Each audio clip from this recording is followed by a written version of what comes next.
Hello दोस्त, कक्षा 11 के छात्र हैं तो पॉलिटिकल साइंस यानी राजनीतिक शास्त्र का सब्जेक्टिव क्वेश्चन लेकर आ चुके हैं। ऑब्जेक्टिव क्वेश्चन जो है हम अपलोड कर दिए हैं। ठीक है बच्चों, आप लोग जाकर चैनल पर इसका वीडियो देख लीजिएगा। ये राजनीतिक शास्त्र का वीडियो होने वाला है आर्ट्स वालों के लिए। पॉलिटिकल साइंस का जो आपका 15 दिसंबर को एग्जाम है ना, सेकेंड पाली में, उसी का वीडियो है। बिल्कुल 100% रियल पेपर है। कक्षा 11 अर्धवार्षिक परीक्षा 2025 का होने वाला है।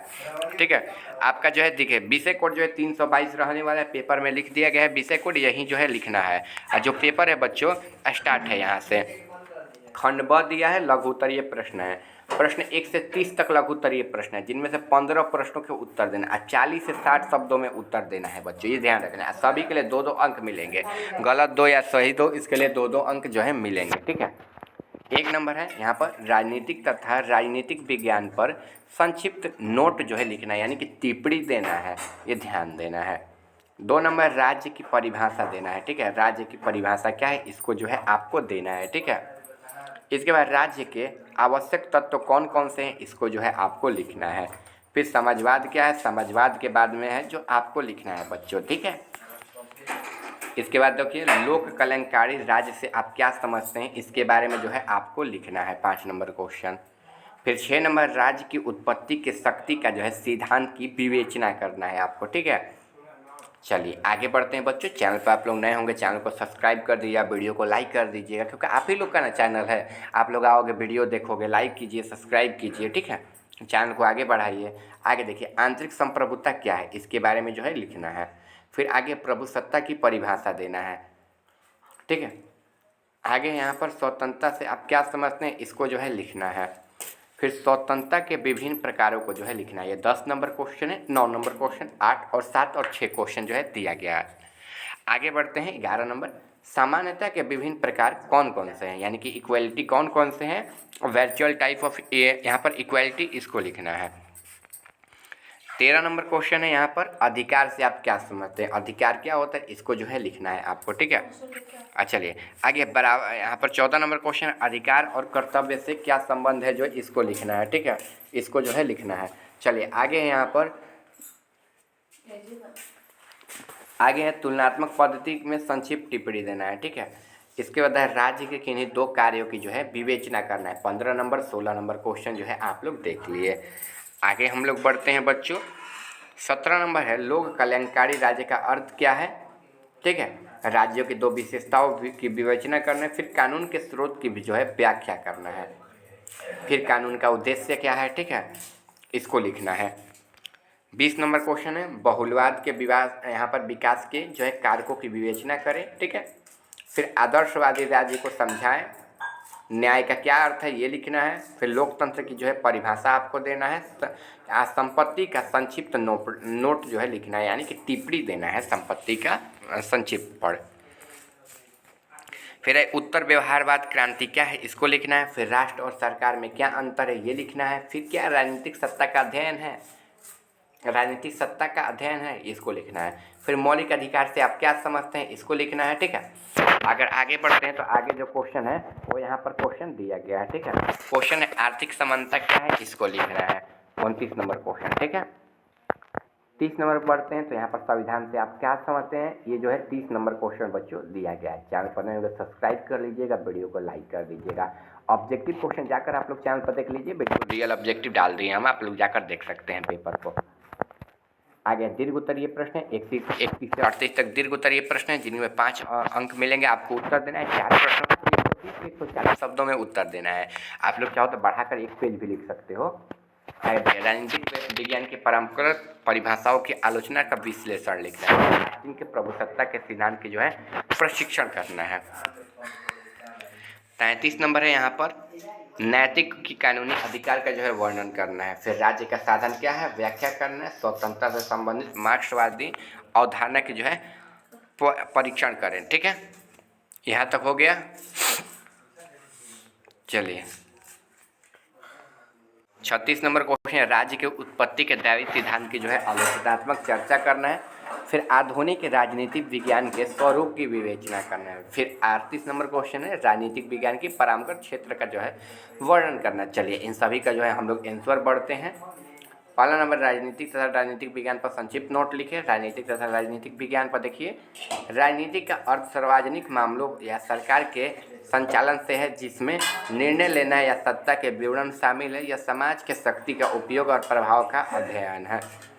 फिर राजनीतिक विज्ञान एक अकादमिक अनुशासन है जो यहाँ पर व्यवस्थित और वैज्ञानिक रूप से राजनीतिक अध्ययन कराता है। इसमें राजनीति दिया है, यहाँ पर राजनीतिक व्यवस्था, संसाधन, व्यवहार और सिद्धांतों का जो विश्लेषण किया जाता है।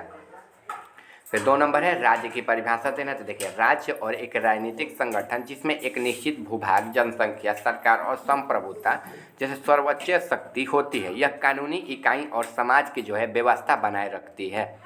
2 नंबर क्वेश्चन का आंसर हो जाएगा। 3 नंबर राज्य की यहाँ पर आवश्यक तत्व। तो देखिए, राज्य के 4 आवश्यक तत्व: जनसंख्या, एक निश्चित संख्या के लोग, निश्चित भूभाग, एक परिभाषित भौगोलिक क्षेत्र, और यहाँ पर सरकार जैसे लोगों का शासन करने के लिए यहाँ पर प्रशासनिक निकाय जो है संभव है।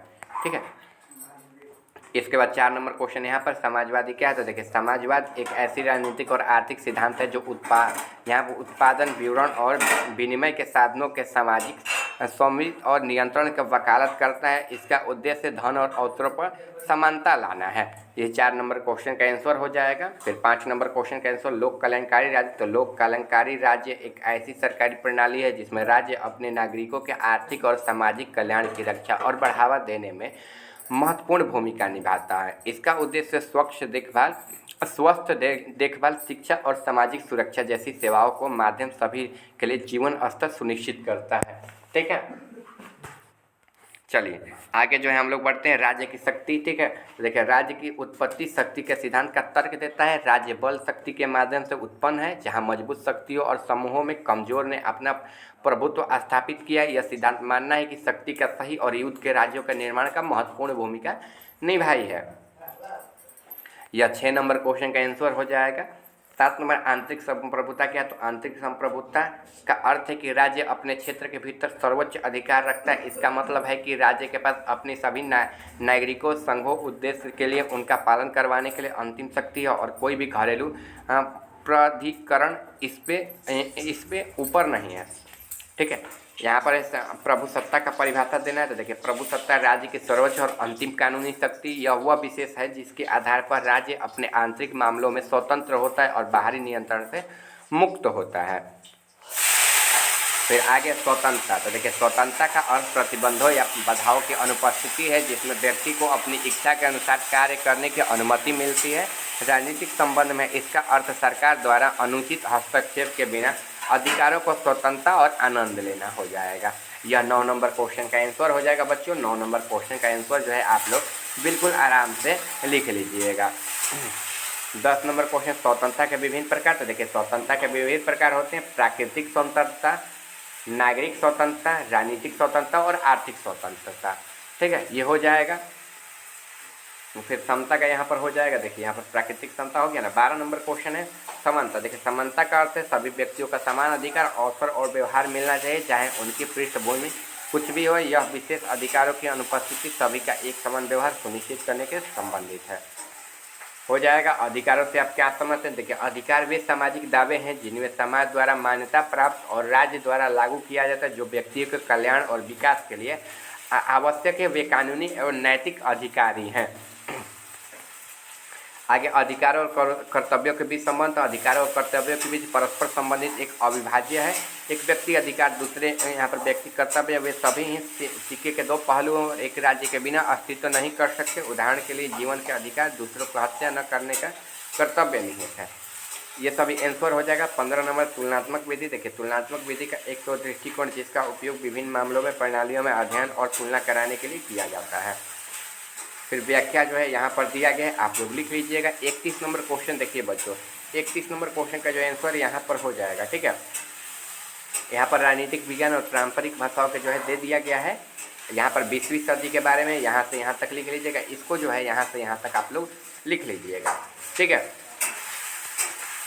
फिर यहाँ पर देखिए, एक दृष्टिकोण की आलोचना जो है यहाँ से यहाँ तक दिया गया। फिर आगे देखिए, 32 नंबर क्वेश्चन का आंसर यहाँ से यहाँ तक सारा क्वेश्चन का आंसर दे दिया गया। आप लोग जो है ना वीडियो को रोक के बिल्कुल आराम से लिख दीजिएगा। चैनल पर नए चैनल को सब्सक्राइब करके वीडियो को लाइक करके अपने दोस्तों के पास शेयर कर दीजिएगा, ठीक है। इसका ऑब्जेक्टिव क्वेश्चन आपको चैनल पर मिल जाएगा। ऑब्जेक्टिव क्वेश्चन जाकर एक बार आप लोग चैनल पर देख लीजिएगा, ठीक है, ताकि आप लोग का ऑब्जेक्टिव क्वेश्चन भी कंप्लीट हो जाए। सब्जेक्टिव तो हम कराएंगे, ठीक है। मिलते हैं अगले वीडियो में बच्चों।